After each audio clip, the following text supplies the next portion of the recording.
What's up, my comic comrades? Earlier this year, Scott Snyder's run on the Justice League ended with issue 39, as he moved on to focusing on the sequel to Dark Knight's Metal with Greg Capullo, called Death Metal. But fear not, the awesome tag team of Robert Venditti and Doug Mahnke have taken over the Justice League title. Venditti is most known in the DC world for his Green Lantern run, and artist Doug Mahnke is no stranger to the Justice League himself, having worked on Justice League titles in the past, as well as Batman. Well, today we're going to start by looking at where Snyder left off in issue 39, and then see what's been happening in issues 40 and 41 of the Justice League. We also want to thank Raid Shadow Legends for sponsoring today's episode. We make no secret of the fact that we are fans of mobile games here on Planet Variant, and as we've told you many times, Raid Shadow Legends is one of our favorites. Raid is a dark fantasy RPG game with a crap ton of great and immersive features. You've got the PvP battle arena where you can form your own squad of champions to take on other players. Then there are two of my personal favorites, the Tavern, where you could go and ascend and upgrade your champions, and then the Battle Dungeons, where you could battle 10 different bosses to win artifacts, silver, and other items to grow your ranks. And that's the thing I enjoy most about Raid. This game has such a variety of game features that it allows you to either play on the go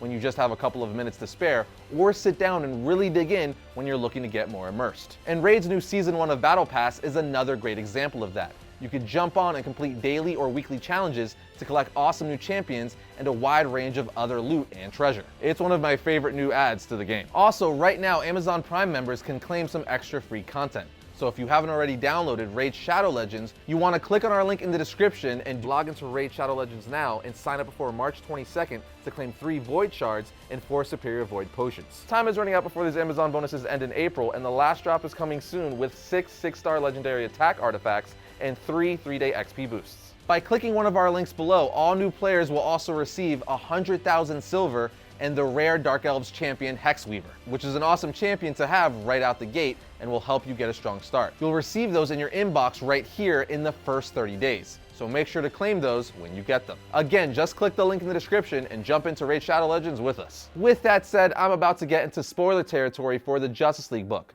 so that is your warning. Basically, if you didn't know, at the end of Justice League issue 39, the League was defeated by Perpetua, but they were given a last-ditch effort chance by the Quintessence to make things right again and defeat her. Now, one would assume that Justice League issue 40 would pick up where issue 39 left off, but you'd be wrong. We find out that the events that happened in Justice League 39 will pick up in Death Metal with a side story taking place in the Hell Arisen title. So Justice League 40 starts an all-new story for the Justice League with a new creative team, as I mentioned earlier. Now, if you're a continuity junkie like me, you may be wondering what time frame this new Justice League story takes place. Scott Snyder actually answered this in a tweet. He said Justice League 40 is a new story that is set before our run. So apparently everything I'm about to tell you takes place before the entirety of Scott Snyder's Justice League story. But there's some continuity issues with that in issue 40, which I'll touch on in a bit. Also, I know issues 40 through 42 of the Justice League are currently out, but today I'm just going to be focusing on issues 40 and 41, as this is going to be part 1 of a 2-part video. Meaning we will do episodes on issues 42 and 43, finishing off this 4-issue storyline. But I have rambled on enough, giving you all the backstory you need and more before talking about this actual storyline. So let's dive into Justice League issue 40. The issue starts off somewhere in Minnesota, where we see some being from outer space land in the middle of a cornfield, making a massive crater. Then we just see his hand rising up from the ground saying, "Eradicate everyone." On the very next page, the Justice League arrives on the scene taking tests and trying to figure out who the heck he is, to which the Flash eventually says, "I don't mind someone crashing from space and knocking themselves out for a change." Then Batman, being Batman, uses his tech to find a DNA match for this mystery man, and the match is Daxamite. So Batman is like, crap, high alert, assume Omega level threat postures. As he says this, the Justice League starts to bow up, and John Stewart's like, hold on, I think I know him. Yat, is that you? At which point he gets blasted by this mystery dude's heat vision. That's right, I said heat vision. Batman immediately goes into battle mode and starts giving orders saying spread pattern, flash, max speed, land some strikes and keep them occupied. But that doesn't work, and Wonder Woman had to block a heat vision blast directed at the Flash. So Superman comes in saying, everyone stay back. His powers are like mine. And right as Superman is about to blast him with his heat vision, John intervenes, putting construct goggles over Yat's eyes, saying, Lantern Yat, stand down. That's an order. At which point we find out Yat is a former Green Lantern, and he tells John, I didn't know who I'd find here. If it's you, then Earth might still have a chance. An enemy already marches. Invasion is upon your world, at which point he faints. So they take Yap back to the Hall of Justice and put him in a chamber that helps his body adjust to the extreme effects of yellow sun radiation, aka Superman's healing chamber, that Batman modified to help Yat. And while he's in the chamber, we learned about Yat's backstory and the threat coming to Earth. We find out that he is Senator Sodom Yat of Daxam, and that his people are ancient descendants of Kryptonian colonists, which, if you're wondering, is why he has powers similar to Superman. Yat goes on to tell the League a new breed of Daxamite soldier has dawned, manipulated by genetics and cloning to possess all our strengths and none of our weaknesses. And they swear absolute fealty to the one who created them, the Eradicator. Eradicator's plans is to lay waste to Earth and remake it as a new colony. He chose Earth because its yellow sun will empower his army past the point of fear, and because the only Kryptonian threat to their plans lives here, which of course is Superman. If you guys don't remember or didn't read 90s Superman comics, specifically the Reign of the Superman comic, Eradicator is a machine who has powers beyond Superman's, as Superman himself puts it. And he's programmed with a single-minded purpose of ensuring the survival of the Kryptonian race at any cost. Superman then says Eradicator must have turned to Daxam, because they're the only remaining descendants of Krypton. I've gone head-to-head with Eradicator, and I didn't put him down for good. But now, it's bringing friends. Since the Daxamites and Superman have a similar biology, Batman says, Superman, the Daxamites had your kryptonite vulnerability bred out of them. What else do you hate? Superman replies, I try not to hate things, but I really don't like magic. Wonder Woman's like, the Justice League Dark is occupied with other matters, but there is a sorceress I've encountered. Her name is Madame Xanadu. She can be found in London. So John Stewart starts giving orders to the rest of the League, but Batman's like, I'll go to London. We all have our orders, because Batman doesn't take orders, he gives them or does his own thing. So he hops in his Batwing, which is designed after the one used in Batman the Animated Series, which I couldn't love more. To me, that's the definitive Batwing. Meanwhile, Superman and Green Lantern are having a conversation, one of which Superman says, the world knows I'm Clark Kent.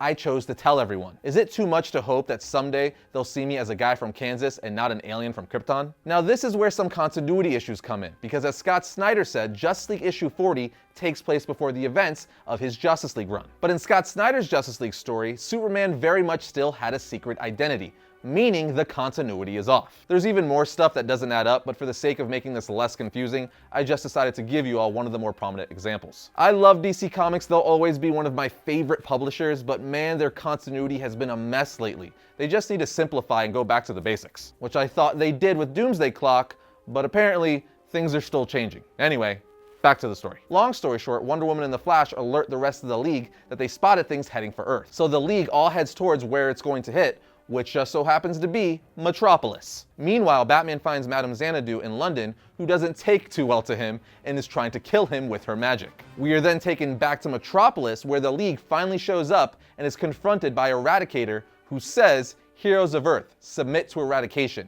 The new age of Krypton's legacy has begun. And this, my friends, brings us to issue 41. The issue opens up with Eradicator punching Superman through a building, saying the future of Earth is yours to determine no longer. He then says, submit, Kal-El, son of Jor-El. Superman responds by punching him out of the building, saying, I'm Clark Kent from Kansas. Meanwhile, the rest of the Justice League are fighting off Eradicator's army, and Green Lantern yells out, Batman needs more time to bring in reinforcements. Superman, how long until these Daxamites are powered up to your level? Superman replies, minutes. We cannot wait for Batman. Wonder Woman then decides to interrogate one of the Daxamites with her lasso, saying, I am Diana, warrior princess of the Amazons. Your name? Speak. My lasso compels truth. He responds, Dalen Nur, captain of Advanced Legion of Daxam. Wonder Woman then says, how are you defeated, Captain? He replies, we can't be. Daxamites are descended from Kryptonian blood. This world, your sun, empowers us. Here we are without vulnerability, without weakness, as he throws Wonder Woman into a car. With the Justice League on the ropes, Eradicator and his army band together while Eradicator says, the Advanced Legion is bred to thrive in Earth's environment. No longer will the last of Kryptonian bloodline exist in fear